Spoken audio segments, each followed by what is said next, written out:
여러분, 절대 이렇게 드시지 마세요. 들기름을 가열해서 드시는 분들, 지금 이 순간에도 간을 망가뜨리고 계십니다. 오늘 이 영상 끝까지 보시면 평생 잘못 알고 계셨던 들기름 상식을 완전히 바꾸실 수 있습니다. 한국인 10명 중 7명이 들기름을 잘못 쓰고 있습니다. 국에 처음부터 넣고 끓이시는 분, 채소 볶을 때 두르시는 분, 이분들은 지금 건강식품을 도구로 만들고 계신 겁니다. 서울대학교 식품영양학과 연구팀이 확인한 결과입니다. 오늘은 들깨, 들기름, 깻잎, 이 세 가지에 대해 제대로 알려드리겠습니다. 첫째, 들깨가 우리 몸에 어떤 좋은 일을 하는지. 둘째, 어떤 음식과 함께 드시면 효과가 2배가 되는지. 셋째, 들기름을 어떻게 써야 독이 안 되는지. 그리고 마지막으로 주의하셔야 할 분들까지 차근차근 말씀드리겠습니다. 오늘 영상 끝까지 보시면 내일부터 바로 실천하실 수 있습니다. 먼저 한 가지 여쭤볼게요. 혹시 아침에 된장국 드실 때 들깨가루 넣으시나요? 아니면 들기름을 나물의 마지막에 두르시나요? 아직 이렇게 안 하고 계신다면 오늘 영상 보시고 꼭 시작하세요. 그런데 반대로 들기름을 처음부터 끓여서 드시는 분이라면 지금 당장 멈추셔야 합니다. 왜 그런지 지금부터 말씀드리겠습니다. 들깨는 씨앗, 기름, 잎, 이 세 가지를 모두 먹을 수 있는 흔치 않은 식물입니다. 씨앗을 갈면 들깨가루가 되고 씨앗을 짜면 들기름이 됩니다. 그리고 들깨의 잎이 바로 삼겹살에 곁들여 드시는 깻잎이에요. 같은 식물에서 나온 세 가지입니다. 오늘은 이 세 가지를 함께 알아보겠습니다. 들깨가 우리 몸에 좋은 이유 첫 번째입니다.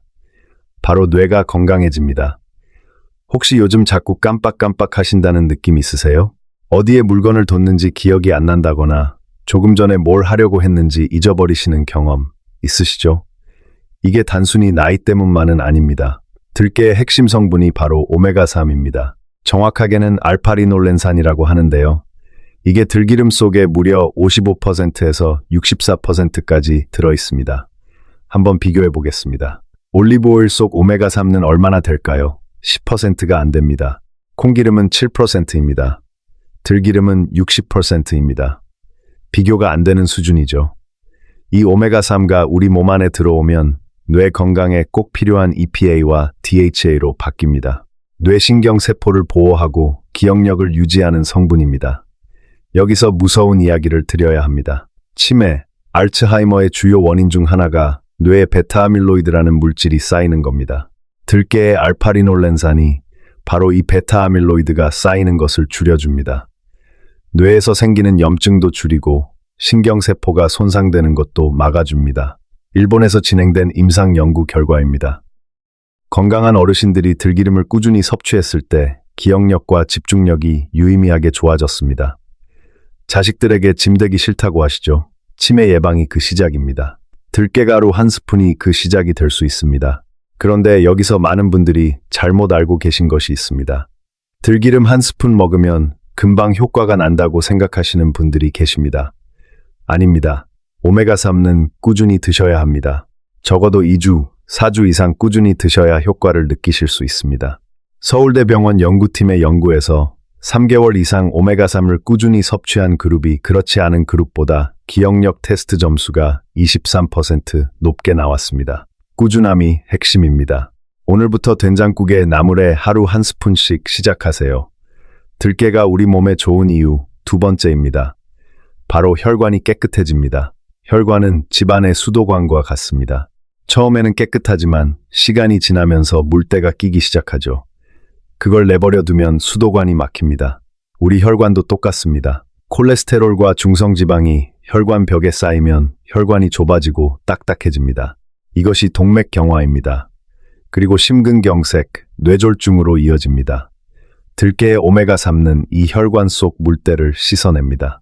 나쁜 콜레스테롤인 LDL을 낮추고 중성지방도 낮춰줍니다. 거기에 하나 더 있습니다. 혈전이라고 들어보셨죠?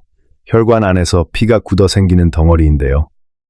이게 혈관을 막으면 바로 뇌졸중, 심장마비로 이어집니다. 들깨가 이 혈전이 생기는 것을 막아줍니다. 미국 심장협회에서 오메가3을 심혈관 질환 예방을 위해 필수적으로 섭취하도록 권장하고 있습니다. 고기 즐겨 드시는 분들, 혈압이나 콜레스테롤 수치가 걱정되시는 분들, 된장찌개에 들깨가루 한 스푼 꼭 넣어 드시기 바랍니다. 혈압이 높으신 분들께 한 가지 더 말씀드리겠습니다. 들깨에는 혈관을 넓혀주는 성분도 들어 있습니다. 혈관이 좁으면 심장이 더 세게 펌프질을 해야 하니까 혈압이 올라가죠. 혈관이 넓어지면 혈압이 자연스럽게 낮아집니다. 실제로 고혈압이 있으신 분들이 들기름을 꾸준히 드셨을 때 수축기 혈압이 평균 8mHg 낮아졌다는 연구 결과도 있습니다. 혈압약 한 알과 비슷한 효과입니다. 물론 혈압약을 드시는 분들은 의사 선생님과 상담하시면서 드셔야 합니다. 하지만 이 정도로 효과가 있다는 거 놀랍지 않으신가요? 들깨가 우리 몸에 좋은 이유 세 번째입니다. 바로 당뇨를 예방합니다. 혹시 식사 후에 갑자기 졸리시거나 물이 자꾸 당기신다거나 발끝이 저리신 경험 있으세요? 이런 증상들 혈당 문제일 수 있습니다. 지금 당뇨가 시작되고 있다는 신호일 수도 있습니다. 당뇨는 소리 없이 찾아옵니다. 혈당이 높은 상태가 수년간 지속되어도 처음에는 아무 증상이 없는 경우가 많습니다. 그런데 어느 순간 눈이 침침해지고 손발이 저리고 상처가 잘 안 낫기 시작합니다. 그때는 이미 상당히 진행된 상태입니다. 대한당뇨병학회 자료에 따르면 우리나라 60대 이상의 30%가 당뇨 환자입니다. 10명 중 3명입니다. 그리고 당뇨 전 단계까지 포함하면 거의 절반에 가깝습니다. 들깨에는 루테올린이라는 성분이 들어 있습니다. 이게 췌장을 보호합니다. 췌장이 뭘 하는 곳이냐면 인슐린을 만드는 곳입니다. 인슐린은 혈당을 조절하는 열쇠 같은 것인데요. 혈당이 높은 상태가 오래되면 췌장이 지쳐서 인슐린이 제대로 작동하지 않게 됩니다. 이것이 인슐린 저항성이고 당뇨로 가는 첫 번째 단계입니다. 들깨의 루테올린이 이 췌장을 보호하면서 인슐린이 제대로 작동하도록 도와줍니다. 혈당이 안정되고 당뇨 예방은 물론 혈관까지 지켜줍니다. 당뇨 가족력이 있으신 분들, 혈당이 걱정되시는 분들, 들깨를 꾸준히 챙겨 드시는 걸 강하게 추천드립니다. 들깨가 우리 몸에 좋은 이유 네 번째입니다. 바로 알레르기와 염증이 줄어듭니다. 환절기마다 콧물이 줄줄 흐르시나요? 재채기가 멈추질 않으시나요? 눈이 가렵고 눈물이 나시나요? 이런 계절성 알레르기로 고생하시는 분들이 정말 많으십니다. 들깨에는 로즈마린산이라는 성분이 풍부하게 들어 있습니다. 이 성분이 알레르기 반응을 일으키는 히스타민 분비를 억제합니다. 쉽게 말하면 콧물과 재채기를 일으키는 물질 자체를 줄여주는 거죠. 임상시험에서 확인됐습니다. 로즈마린산이 풍부한 들깨 추출물을 섭취한 계절성 비염 환자들에게서 눈가려움증과 콧물 증상이 유의미하게 줄어들었습니다. 최근 연구에서는 들깨 성분이 미세먼지로 인한 호흡기 손상을 방지하는 데도 효과적이라는 결과가 나왔습니다. 미세먼지 가득한 봄과 가을, 들깨가루 한 스푼이 든든한 방패가 됩니다. 관절이 아프신 분들도 들으세요. 들깨의 오메가3와 로즈마린산은 관절 내 염증을 줄여주는 효과도 있습니다. 류마티스 관절염 환자들이 오메가3를 꾸준히 섭취했을 때 관절 통증과 뻣뻣함이 유의미하게 감소했다는 연구 결과가 있습니다. 관절이 시리고 아프신 분들, 들깨 꼭 챙겨 드세요. 들깨가 우리 몸에 좋은 이유 다섯 번째입니다. 바로 뼈가 튼튼해집니다. 이번엔 깻잎 이야기를 잠깐 드려야겠습니다. 깻잎 뺏기에 칼슘이 얼마나 들어있을까요? 211mg입니다. 우유 100ml에 칼슘이 100mg이니까 깻잎이 우유의 2배입니다. 놀랍지 않으세요? 여기에 비타민 A, 비타민 C, 철분까지 풍부하게 들어있습니다. 골다공증이 걱정되시는 분들, 폐경 이후 뼈 건강이 신경 쓰이시는 분들께 깻잎을 꾸준히 드시는 것이 실질적인 도움이 됩니다.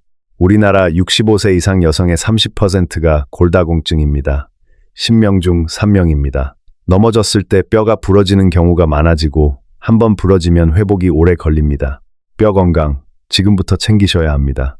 그런데 한 가지 더 말씀드릴 게 있습니다. 삼겹살 드실 때 깻잎 곁들이시죠? 이게 맛 때문만이 아닙니다. 고기를 구울 때는 발암 물질이 생깁니다. 깻잎의 풍부한 베타카로틴이 이 발암 물질을 중화시켜줍니다. 깻잎과 삼겹살의 조합, 과학적으로도 완벽한 궁합이었습니다. 자, 지금까지 들깨의 주요 효능 5가지를 알아봤습니다. 뇌 건강, 혈관 건강, 당뇨 예방, 알레르기 완화, 뼈 건강, 이 5가지를 들깨 하나로 챙길 수 있습니다. 그런데 들깨도 어떤 음식과 함께 드시느냐에 따라 효과가 훨씬 달라집니다. 지금부터는 들깨와 함께 드시면 효과가 배가 되는 음식들을 알려드리겠습니다. 들깨와 최고의 궁합. 첫 번째는 시금치입니다. 시금치는 비타민 K가 풍부한 채소입니다. 이 비타민 K는 혈액 응고와 뼈를 만드는 데 꼭 필요합니다. 그런데 비타민 K는 지용성 비타민입니다. 지방이 있어야 흡수가 됩니다. 들깨가 바로 이 지방을 공급해주는 역할을 하는 거죠. 들깨가루나 들기름과 함께 드시면 시금치의 비타민 K 흡수율이 크게 높아집니다. 들깨의 칼슘, 마그네슘과 시금치의 비타민 K가 만나면 뼈 건강에 최고의 조합이 됩니다. 골다공증이 걱정되시는 분들께 특히 추천드리는 조합입니다. 시금치 나물에 들기름 한 방울, 들깨가루 한 스푼, 이것만 기억하세요. 여기에 하나 더 있습니다. 시금치에는 불용성 식이섬유가 풍부합니다. 들깨의 지방 성분과 만나면 장 속에서 윤활 작용이 일어납니다. 변비로 고생하시는 분들께 들깨 시금치 무침은 정말 좋은 음식입니다. 시금치는 삶아서 드시는 게 좋습니다. 날 것으로 드시면 시금치의 옥살산이라는 성분이 칼슘 흡수를 방해합니다. 살짝 데쳐서 들기름과 들깨가루로 무쳐 드시면 최고입니다. 들깨와 최고의 궁합. 두 번째는 버섯입니다. 버섯에는 비타민 D가 들어있습니다. 특히 햇볕에 말린 건표고 버섯에 비타민 D가 풍부합니다. 이 비타민 D가 들깨의 오메가3와 만나면 뼈 건강과 면역력에 강력한 시너지가 생깁니다. 비타민 D는 칼슘이 뼈로 잘 흡수되도록 도와주는 역할을 합니다. 오메가3는 염증을 억제해서 골다공증과 관절염을 예방해줍니다. 두 성분이 함께 있을 때 효과가 훨씬 강해집니다. 버섯에는 베타글루칸이라는 식이섬유도 풍부합니다. 장 건강을 지키고 소화를 도와주는 성분이죠. 그리고 버섯은 저열량 고단백 식품입니다. 나이 드시면서 근육이 빠지시는 분들, 들깨와 버섯 조합이 근육 회복에도 큰 도움이 됩니다. 건표고버섯 말리는 방법을 아시나요? 사오신 표고버섯을 햇볕이 잘 드는 곳에 3일 말려주시면 됩니다. 이렇게 말리면 비타민 D 함량이 생버섯의 10배 이상 높아집니다. 이것을 들깨탕에 넣어 드시면 최고의 건강 음식이 됩니다. 들깨와 최고의 궁합. 세 번째는 무입니다. 무에는 디아스타제라는 소화 효소가 들어있습니다. 탄수화물과 지방의 분해를 촉진해서 소화를 도와주는 성분입니다. 들깨는 지방 성분이 풍부하기 때문에 무와 함께 드시면 소화 부담이 훨씬 줄어듭니다. 무에는 이소티오시아네이트라는 항염증 성분도 들어있습니다. 들깨의 로즈마린산과 만나면 항염증 효과가 더 강해집니다. 기관지가 약하신 분들, 환절기에 기침이 잦으신 분들께 특히 좋은 조합입니다. 무의 칼륨 성분이 나트륨 배출을 도와주고 들깨의 혈행 개선 효과와 만나서 혈관 건강까지 함께 챙길 수 있습니다. 들깨 무채나물, 들깨 묵국으로 드시면 아주 좋습니다. 무는 익혀도 되고 생으로 드셔도 됩니다. 다만 생으로 드실 때 소화 효소가 더 잘 살아 있습니다. 무채에 들기름 살짝 두르고 들깨가루 뿌려서 드시면 정말 맛있는 건강 반찬이 됩니다. 들깨와 최고의 궁합. 네 번째는 고기와 깻잎입니다. 삼겹살 드실 때 깻잎 드시는 분들 많으시죠? 이제 그 이유를 정확히 알고 드세요. 고기를 구울 때 헤테로사이클릭 아민이라는 발암 물질이 생깁니다. 깻잎에 풍부한 베타카로틴이 이 발암 물질을 중화시켜줍니다. 여기에 들깨의 오메가3가 고기의 포화지방을 상쇄해주는 역할도 합니다. 삼겹살 드실 때 깻잎 곁들이고 된장찌개에 들깨가루 한 스푼 넣으세요. 맛도 좋고 건강도 챙기는 완벽한 식사가 됩니다. 자, 이제 오늘 영상에서 가장 중요한 부분을 말씀드릴 시간입니다. 들기름을 어떻게 써야 하는지입니다. 여기서 여쭤볼게요. 들기름을 어떻게 쓰고 계세요? 나물 볶을 때 처음부터 두르시나요? 국에 처음부터 넣고 끓이시나요? 이렇게 하고 계신다면 오늘부터 당장 바꾸셔야 합니다. 들기름은 절대 가열하시면 안 됩니다. 이유를 정확히 말씀드리겠습니다. 들기름에는 다가불포화지방산이 풍부합니다. 이 성분은 열에 매우 약합니다. 200도 온도로 단 5분만 가열해도 핵심 성분인 알파리놀렌산이 70% 이상 파괴됩니다. 들기름을 가열하면 좋은 성분이 70%가 사라지는 겁니다. 그런데 더 심각한 문제가 있습니다. 가열 과정에서 과산화물이 생깁니다. 이 과산화물은 소화 과정에서 독성 물질로 바뀝니다. 간 기능을 손상시키고 염증 반응을 일으킵니다. 여기서 끝이 아닙니다. 들기름을 가열할 때 아크롤레인이라는 발암성 물질이 생성됩니다. 이 성분은 호흡기 점막을 손상시킵니다. 장기간 노출되면 암 발생 위험을 높인다고 알려져 있습니다. 오랫동안 들기름으로 나무를 볶으셨던 분들 걱정이 되시죠? 너무 자책하지 마세요. 이제 알았으니 바꾸시면 됩니다. 지금부터 바꾸셔도 충분합니다. 그렇다면 어떻게 써야 할까요? 방법은 아주 간단합니다. 3가지만 기억하세요. 첫째, 국이나 찌개에 넣으실 때는 불을 끄기 1분 전에 마지막으로 넣으세요. 처음부터 넣고 끓이시면 안 됩니다. 불을 끄고 나서 넣으셔도 됩니다. 둘째, 나물 무치실 때도 조리가 다 끝난 후에 마지막에 두르세요. 먼저 볶으시면 안 됩니다. 다 된 후에 향을 살리는 용도로 쓰시면 됩니다. 셋째, 샐러드 드레싱처럼 생으로 활용하세요. 열을 전혀 가하지 않으니 좋은 성분이 그대로 살아 있습니다. 이 3가지만 지키시면 됩니다. 생각보다 간단하죠? 하루에 얼마나 드시면 좋을까요? 들기름은 하루 한 큰술, 약 10ml 정도가 적당합니다. 들깨가루는 하루 2-3큰술 정도면 충분합니다. 너무 많이 드시면 칼로리가 높아질 수 있으니 적정량을 지켜주세요. 그런데 들기름에서 중요한 게 하나 더 있습니다. 바로 보관법입니다. 혹시 들기름을 냉장고 밖에 보관하고 계신가요? 찬장이나 가스레인지 옆에 두고 쓰시는 분 계시죠? 오늘 영상 보고 나서 바로 냉장고에 넣어주세요. 들기름은 개봉하는 순간부터 산소와 빛에 노출되면서 산패가 시작됩니다. 산패된 들기름은 쾌한 냄새가 나고 쓴맛이 납니다. 이 상태가 되면 알데하이드, 케톤 같은 독성 물질이 만들어집니다. 세포를 망가뜨리고 염증을 일으키는 물질들입니다. 실온에 보관하시면 개봉 후 45일이 지나면서 품질이 급격하게 떨어집니다. 들기름은 반드시 냉장 보관하셔야 합니다. 갈색 병에 담긴 제품을 고르시고 뚜껑은 쓰고 나서 바로 닫아주세요. 들기름을 고르실 때도 주의하실 점이 있습니다. 제품 라벨에 압착식 들기름이라고 적힌 것을 고르세요. 열을 가해 짜면 이미 생산 과정에서 오메가3가 파괴될 수 있습니다. 냉압착 방식이나 저온 압착 방식으로 만든 제품이 훨씬 좋습니다. 이제 주의하셔야 할 분들을 말씀드리겠습니다. 아무리 좋은 음식도 나의 건강 상태에 따라 다를 수 있습니다. 꼭 끝까지 확인하세요. 주의하셔야 할 분들, 첫 번째, 신장 질환이 있으신 분들입니다. 아까 깻잎의 칼슘이 우유의 2배라고 말씀드렸죠. 깻잎에는 칼슘만큼 칼륨도 풍부합니다. 칼륨은 건강한 분들에게는 나트륨 배출을 도와주는 좋은 성분입니다. 하지만 신장 질환이 있으신 분들은 이야기가 다릅니다.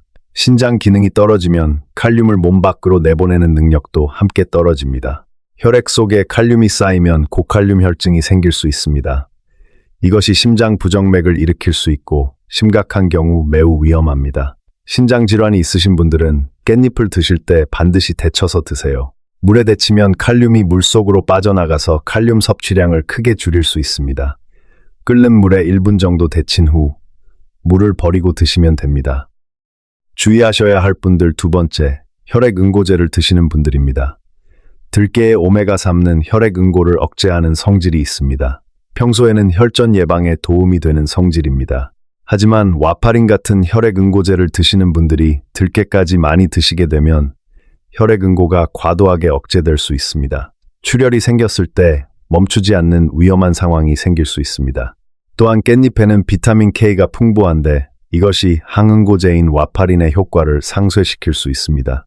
혈액 응고제를 드시는 분들은 들깨를 하루 1스푼 이하로 제한하시고 깻잎도 갑자기 많이 드시지 마세요. 섭취량을 소량으로 그리고 일정하게 유지하시면서 담당 의사 선생님과 꼭 상담하시기 바랍니다. 주의하셔야 할 분들, 세 번째, 들깨 알레르기가 의심되시는 분들입니다. 들깨 알레르기라니 생소하시죠? 들깨의 단백질 성분인 올레오신이 알레르기 반응을 일으키는 원인으로 확인됐습니다. 알레르기 반응이 생기면 두드러기, 가려움증이 나타날 수 있고 심한 경우 호흡 곤란까지 올 수 있습니다. 처음 드시는 분들은 소량씩 시작해서 반응을 확인하시기 바랍니다. 특히 어린 손자, 손녀들에게 들깨를 줄 때는 아주 소량부터 먹여보시고 두드러기나 가려움증 같은 증상이 나타나는지 꼭 확인하세요. 증상이 나타나면 바로 섭취를 멈추고 전문의와 상담하세요. 이제 레시피 2가지를 알려드리겠습니다. 하나는 먹는 레시피, 하나는 피부에 바르는 레시피입니다. 첫 번째 레시피는 느타리버섯 들깨탕입니다. 아까 들깨와 버섯의 궁합이 얼마나 좋은지 말씀드렸죠. 이것을 국으로 만드는 겁니다. 만들기도 간단하고 들깨의 좋은 성분을 제대로 챙길 수 있습니다. 재료는 느타리버섯 1줌, 들깨가루 3큰술, 국간장 1큰술, 다진 마늘 반 큰술, 대파 조금, 물 500ml, 소금 약간입니다. 만드는 방법입니다. 먼저 느타리버섯을 먹기 좋은 크기로 손으로 찢어주세요. 냄비에 물을 붓고 끓기 시작하면 버섯과 다진 마늘을 넣어주세요. 중불로 줄이고 5분 정도 끓여줍니다. 국간장으로 간을 맞추고 대파를 넣어주세요. 여기서 핵심입니다. 불을 끄기 1분 전에 들깨가루를 넣으세요. 너무 일찍 넣으면 오메가3가 파괴됩니다. 마지막에 넣어야 들깨의 고소한 맛도 살고 좋은 성분도 그대로 챙길 수 있습니다. 소금으로 최종 간을 맞추면 완성입니다. 뇌 건강, 혈관 건강, 면역력까지 한 그릇에 다 담기는 레시피입니다. 두 번째 레시피는 들깨가루 천연 미백팩입니다. 들깨는 먹는 것뿐만 아니라 피부에도 탁월한 효과가 있습니다. 태국 파야타이 대학 연구진이 들깨 추출물이 피부에 어떤 영향을 주는지 연구했습니다. 결과는 놀라웠습니다. 버섯이나 감초 같은 고급 미백 성분과 비슷한 효과가 확인됐습니다. 비결은 루테올린 성분입니다. 이 루테올린이 멜라닌 생성을 억제해서 잡티를 줄여줍니다. 미백 화장품에 주로 쓰이는 알부틴이라는 성분이 있는데요. 들깨의 루테올린이 이 알부틴보다 미백 효과가 2배나 더 높다는 연구 결과도 있습니다. 만드는 방법은 아주 간단합니다. 들깨가루 5스푼, 꿀 5스푼, 요거트 1스푼, 이 3가지를 잘 섞어주세요. 요거트를 넣는 이유가 있습니다. 요거트 속 젖산이 각질을 제거해서 들깨팩과 시너지 효과를 냅니다. 골고루 얼굴에 펴바르고 20분 후에 미온수로 씻어내시면 됩니다. 주 2, 3회씩 한 달 꾸준히 하시면 얼굴 잡티가 연해지는 걸 직접 확인하실 수 있습니다. 비싼 미백 화장품 사실 필요 없습니다. 냉장고에 있는 들깨가루로 충분합니다. 단, 얼굴에 바르시기 전에 손목 안쪽에 소량을 먼저 발라서 알레르기 반응이 없는지 반드시 확인하신 후 사용하세요. 자, 오늘 들깨, 들기름, 깻잎에 대해 정리해드리겠습니다. 들깨의 좋은 점 5가지 기억하시죠? 뇌 건강, 혈관 건강, 당뇨 예방, 알레르기 완화, 뼈 건강. 이 5가지를 들깨 하나로 챙기실 수 있습니다. 함께 드시면 좋은 음식은 4가지입니다. 시금치, 버섯, 무, 그리고 고기와 깻잎. 이 4가지와 함께 드시면 효과가 2배가 됩니다. 들기름에서 꼭 기억하실 2가지. 첫째, 가열하지 마세요. 불 끄기 직전에 마지막으로 넣거나 생으로 드세요. 둘째, 개봉 후에는 반드시 냉장 보관하세요. 이 2가지만 지키셔도 들기름의 좋은 성분을 제대로 챙기실 수 있습니다. 신장 질환이 있으신 분들은 깻잎을 데쳐서 드시고 혈액 응고제를 드시는 분들은 반드시 담당 의사 선생님과 상담하세요. 우리 세대는 자식 키우느라, 가정 돌보느라 정작 내 몸은 뒤로 미뤄왔습니다. 이제는 우리 차례입니다. 손주들과 오래오래 건강하게 함께 하시려면 오늘부터 들깨 1스푼씩 꼭 챙겨 드세요. 어렵지 않습니다. 집에 있는 재료로 돈 한 푼 안 들이고 시작하실 수 있습니다. 오늘 영상이 도움이 되셨다면 좋아요와 구독 부탁드립니다. 더 많은 분들께 이 건강 정보가 전달될 수 있도록 주변 가족과 친구분들께도 꼭 공유해 주세요. 댓글에 여러분의 들깨 활용 방법이나 궁금한 점도 남겨주시면 함께 이야기 나누겠습니다. 건강한 하루 되시길 바랍니다.